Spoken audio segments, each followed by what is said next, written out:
Bonjour et bienvenue à cette courte introduction sur l'application en ligne Hectare. Hectare, c'est une application qui va vous permettre de gérer les actifs de votre organisation. Dans Hectare, il existe trois rôles au niveau de l'application qui permettent aux utilisateurs de consulter les actifs, de les modifier ou de même changer les réglages de l'application. Le premier rôle dans l'application, c'est justement l'utilisateur. L'utilisateur est capable de se connecter, effectuer des prêts et voir les actifs qui lui sont assignés sans pouvoir nécessairement les modifier.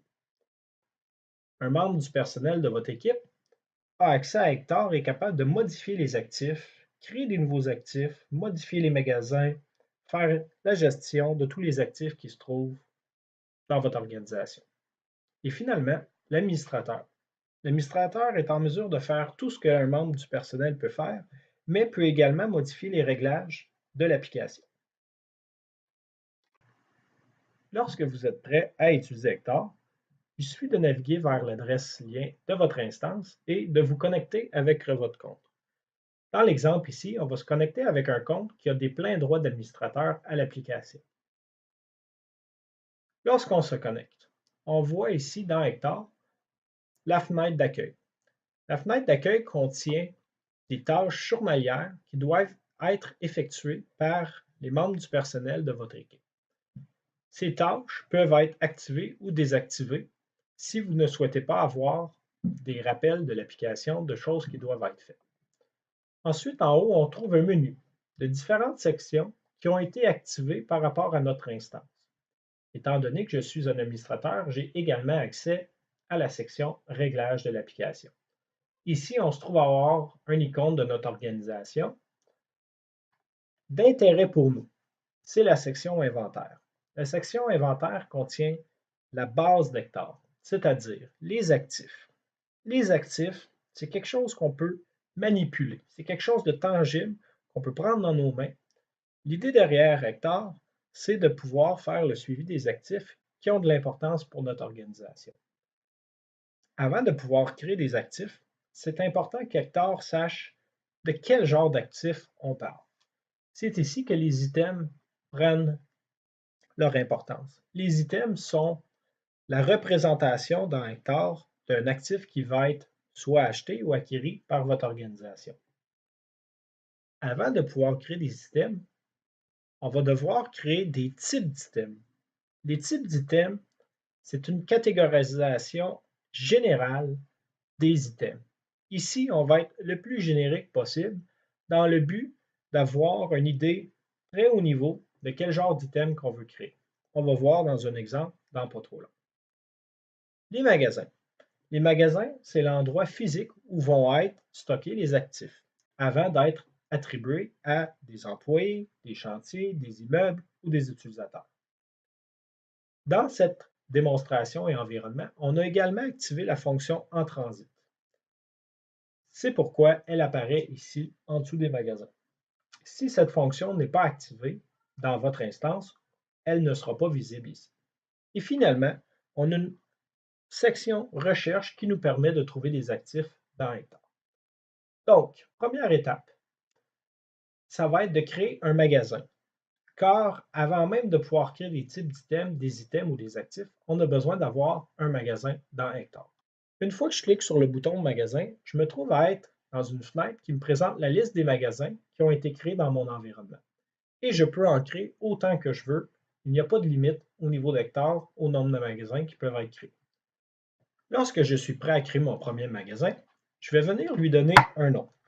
Je peux taper magasin, par exemple, principal, qui va représenter l'endroit de mon organisation où je vais entreposer mes actifs avant de les attribuer à des utilisateurs ou des chantiers ou des immeubles.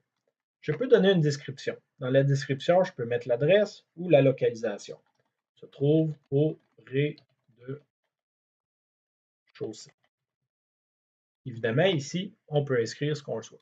Ensuite, au niveau de la ville, on peut choisir la ville de notre entreprise.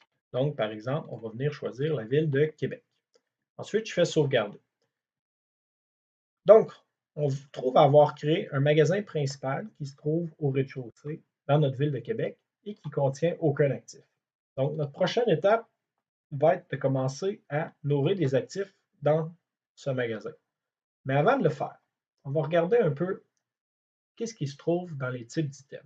Car avant de pouvoir créer un actif, on va avoir besoin de créer les types d'items. Dans l'instance qu'on retrouve ici, on voit que j'ai déjà créé plusieurs items ou types d'items, pardon, qui contiennent des représentations très générales d'actifs qu'on souhaite suivre. Par exemple, des caméras, des cellulaires, des ordinateurs, des marteaux, des cases d'écoute. Hector nous laisse le choix de créer autant ou si peu de types d'items qu'on souhaite suivre au niveau de notre organisation. Donc, avant de partir avec notre instance d'Hector, il sera très important d'avoir un plan haut niveau, de savoir c'est quoi les types d'actifs qu'on souhaite suivre dans l'application.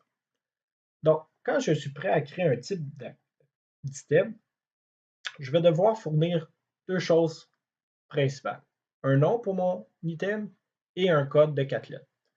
Le nom va permettre évidemment de repérer le type d'item à travers l'application et le code de 4 lettres va être utilisé lorsqu'on va créer des items propres à ce type d'item-là. Donc, le code de 4 lettres va vraiment nous permettre de facilement retrouver les types d'items qu'on a dans l'application pour nous aider. Donc, dans le contexte d'un type d'item, ici, on va créer un type d'item qu'on va appeler, par exemple, chaise. Encore une fois, Hector nous permet de créer autant de différents types d'items qu'on le souhaite. C'est vraiment des choses qu'on souhaite suivre dans notre organisation. Je vais inscrire un code de 4 lettres qui va être utilisé par Hector pour générer des items. Par la suite, on voit une section attributs. Dans la section attributs, c'est très important de voir qu'avec Hector, on vient deux attributs par défaut. Les attributs qui permettent d'activer des numéros d'actifs et des attributs pour activer la taille de l'eau. À partir de ce moment-là, tous les attributs qu'on voit ici sont des attributs que j'ai créés manuellement dans l'application à partir de la section Réglages attributs. Mais les deux premiers viennent de base avec Hector.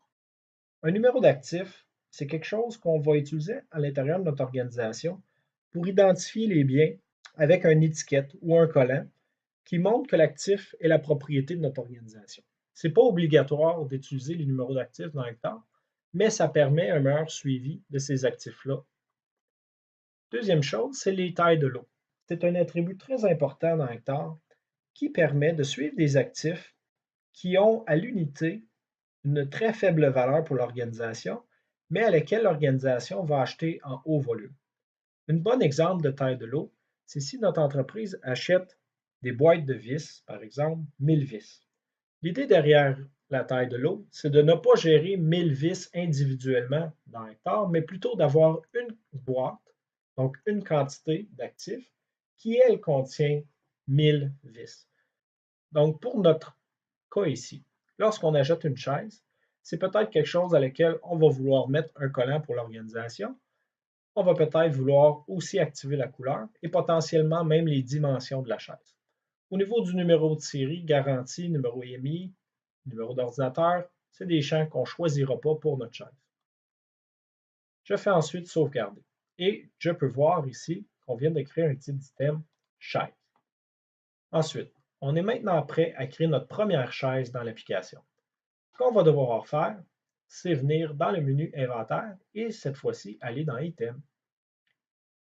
Lorsqu'on arrive dans Items, on peut voir une liste d'items qui ont déjà été créés dans Hector et je peux en rajouter des nouvelles en cliquant tout simplement sur Nouvel item.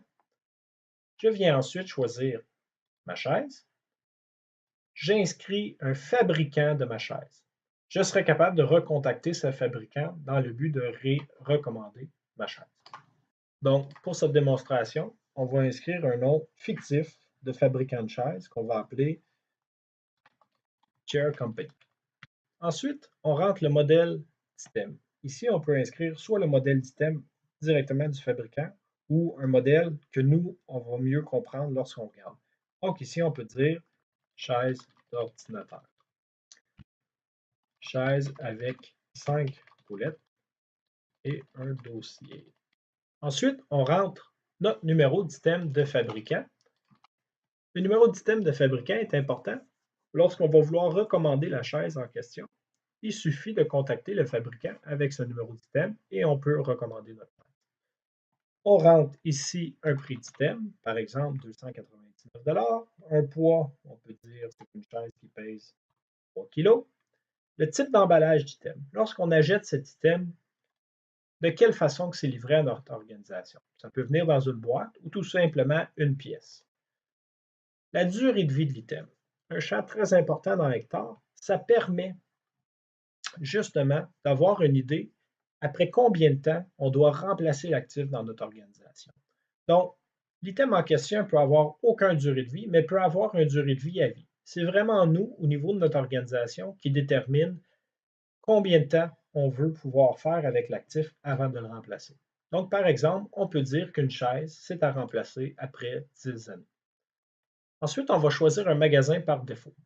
Le magasin d'items par défaut, ça facilite la saisie de données car c'est le magasin qui est proposé par défaut lorsqu'on achète l'actif la première fois. Donc ici, on peut choisir notre magasin principal qu'on a créé dans l'étape précédente. L'item est obsolète. On coche cette case lorsque il n'est plus possible de commander cet item du fabricant car ça se peut que le fabricant a arrêté de produire cet item. Dans ce cas-ci, on indiquerait que l'item est obsolète. Ça ne détruit pas les actifs dans Hectare, l'item reste vivant dans l'application et les actifs qu'on a déjà achetés sont encore visualisés. C'est juste une façon d'indiquer qu'il n'est plus possible de commander cet item. Ensuite, on va aller chercher une image pour notre actif. Une fois notre image choisie, on est capable d'aller chercher des fichiers propres à l'item. Ici, on attache des documents qui sont génériques à tous les chaises qu'on va acheter. Ce n'est pas l'endroit où on va attacher une facture, par exemple.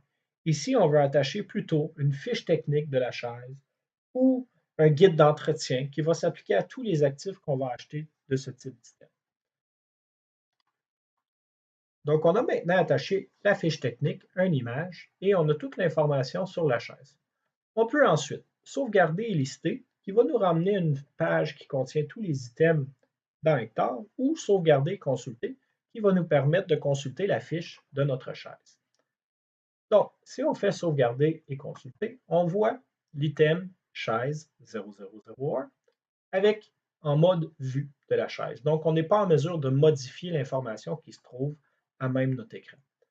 Par contre, j'ai quelques boutons d'action que je peux faire. Soit modifier, c'est-à-dire je pourrais venir modifier la description de l'item, son prix, le poids, et ainsi de suite. Je pourrais aussi acheter maintenant cet actif. À cette heure qu'elle est dans Hectare, c'est possible pour nous d'acheter de ces chaises-là pour les indiquer et les représenter dans l'application. Je peux aussi imprimer. La fonction imprimer va nous permettre, si on active la fonctionnalité de code à barre, d'imprimer un code à barre à lequel on peut coller dans notre magasin qui nous indique que c'est ici qu'on entrepose les chaises. Autre chose possible qu'on peut faire, c'est gérer le stock minimum de notre chaise. Donc, si notre organisation souhaite en tout moment avoir un minimum de 2 de ces chaises en stock, c'est possible de venir dans gérer le stock et s'assurer d'y indiquer une quantité de 2. C'est d'ailleurs la prochaine action qu'on va faire. Donc, je peux venir ici, premièrement, choisir une ville. Donc, ce qui est intéressant, c'est qu'on peut même dire à Hectare combien d'actifs qu'on veut en stock minimum par ville. Donc, pour des organisations qui ont plusieurs bureaux, c'est possible d'avoir des stocks minimums dans chacun des bureaux. Ici, on va indiquer la quantité de 2. On veut avoir un stock minimum de 2 pour cette chaise en tout temps à Québec. Lorsque je fais ajouter au stock minimum, je vois tout simplement ici que dans la ville de Québec, je veux un stock minimum de 2 en tout temps. Je peux aussi, bien sûr, supprimer. Si je reviens à la page d'accueil d'Hectare, étant donné que nous avons activé les tâches journalières, je vois ici des items à commander. Si je clique sur les 6 items à commander, je vois maintenant qu'à Québec, je dois commander 2 chaises d'ordinateur car en ce moment, j'en ai 0 en stock. Comment fait-on pour commander des chaises ou représenter et ajouter des actifs dans Hectare? Il y a 2 chemins potentiels. On peut venir dans Item, retrouver notre chaise et faire acheter. C'est possible aussi de faire nouveau actif, qui va nous emmener à une fenêtre de saisie qui va nous permettre d'aller trouver ce type d'item-là et ensuite acheter des chaises et en mettre en inventaire. Chose qu'on va faire dès maintenant. Donc, imaginons-nous en ce moment que nous avons passé une commande avec un fabricant dans le but d'acheter ces chaises. Donc, les chaises sont arrivées dans notre organisation. On va maintenant vouloir les faire apparaître dans Hectare. On choisit donc chaise. Donc, on est en train d'ajouter des actifs en magasin. On choisit une chaise. On vient chercher l'item qu'on a créé dans l'étape précédente. Ensuite, on va choisir un entrepôt ou un magasin dans lequel va se trouver l'actif. Étant donné qu'on a mis que le magasin principal était par défaut le magasin de cet item, c'est le premier à afficher. Par contre, il est possible de venir mettre notre chaise dans n'importe quel entrepôt ou magasin qui se trouve dans Hectare. On va choisir magasin principal. Ensuite, on va venir inscrire combien de quantités de chaises on souhaite acheter. Dans l'exercice, on va en acheter une, dans le but d'avoir visuellement qu'est-ce que représentait cet actif dans le système. On peut inscrire une note, acheter par Guy la semaine dernière. Ensuite, parce qu'on avait activé au niveau des attributs le numéro d'actif, la couleur et la dimension, c'est à ce moment-ci qu'on va saisir cette information. Donc, pour le numéro d'actif, par exemple, notre entreprise a collé une étiquette avec un chiffre numérique. Donc, on va venir inscrire le chiffre numérique dans l'attribut. Ensuite, la couleur, on va dire que la chaise se trouve à être noire. Et les dimensions, on peut dire que c'est une chaise de pieds largeur par 5 pieds hauteur par 2 pieds longueur. Donc, on a les dimensions de notre chaise. On peut aussi ajouter des fichiers et ce serait à cette étape-ci qu'on inscrirait, par exemple, une facture d'achat d'un fabricant dans le but de la conserver dans Hectare pour la retrouver facilement. Maintenant qu'on a une facture d'attaché, on peut sauvegarder et consulter l'actif, sauvegarder et lister les actifs qui se trouvent dans Hectare, sauvegarder et nouveau, ce qui va nous permettre de créer un nouvel actif immédiatement, ou sauvegarder et même item, ou ce que l'application va venir choisir par défaut la chaise qu'on veut acheter. Donc, dans ce cas-ci, on va faire sauvegarder et consulter. On est maintenant ramené sur une fiche d'actifs qui nous permet de voir notre chaise, ainsi que les informations qu'on a saisies, la note, le document, les dimensions, la couleur, le numéro d'actif et également un historique d'actifs. L'historique d'actifs est très intéressant parce qu'à fur et à mesure que la chaise se déplace dans notre inventaire et se retrouve par exemple avec un employé ou se retrouve dans un chantier ou se retrouve avec un utilisateur, on va voir l'évolution de la chaise. Donc, une chaise à laquelle on a décidé qu'elle allait avoir une durée de vie de 10 ans dans notre organisation, on va pouvoir voir à fur et à mesure le nombre de mouvements d'inventaire qui a lieu. Ici, on peut voir également les attributs qu'on a assignés à notre chaise, ainsi que la note. Donc, prochaine action, on va faire un déplacement de cet actif vers un employé qui se trouve dans la section des employés. Il y a plusieurs chemins possibles pour faire ce type d'action-là. On peut se rendre dans le magasin principal et consulter la liste d'actifs qui s'y trouve, ou on peut tout de même aller sur l'item en question à lequel on va voir la liste des actifs de cet item-là. Si on retourne à notre item et on descend en bas, on voit que cet item, on a en magasin. Liste des actifs en magasin, on voit qu'on a une chaise dans le magasin principal avec les attributs qu'on a vus. On peut cliquer ici et affecter la chaise à un employé, la déplacer de magasin vers un autre magasin. On peut aussi mettre la chaise en transit. La fonction en transit est très pratique lorsqu'on veut prendre un actif et l'assigner à un utilisateur, un employé, un chantier ou un immeuble, et qu'il y aura plusieurs personnes qui vont être impliquées dans cette action. Il existe une vidéo qui démontre en profondeur la fonctionnalité en transit. Donc, dans cette vidéo-ci, on va sauter par-dessus. Il est possible également pour nous de consommer l'actif, de le retirer quand il est arrivé à sa fin de vie utile ou de l'indiquer comme étant perdu. On peut également retourner sur la fiche d'actifs afin d'y voir son historique. Dans ce cas-ci, nous allons l'affecter à un employé. Je suis maintenant dans la fenêtre d'affectation à un employé de notre actif. En tout moment, je peux modifier les autres attributs ou propriétés de l'actif et je peux venir sélectionner un employé à lequel on va affecter l'actif. Je fais tout simplement sauvegarder et maintenant, la chaise ne se trouve plus en magasin, mais se trouve avec un utilisateur dans une location physique, c'est-à-dire avec Jack Dorsey à Laval. Si on va dans la section employés, on peut venir voir la fiche des actifs de Jack Dorsey, qui est un membre de notre personnel à lequel on a attribué des actifs. Si on appuie sur la petite flèche ici par en bas, ça va grossir le menu et nous montrer tous les actifs qui sont en possession de Jack en ce moment. On peut voir la chaise et on peut voir un projecteur qui lui avait été assigné. Maintenant, on est de retour au menu principal et cela complète notre introduction à Hectare. J'espère que vous avez apprécié cette vidéo et n'hésitez pas à communiquer avec notre équipe pour plus de renseignements. Je vous souhaite une très bonne journée. Au revoir.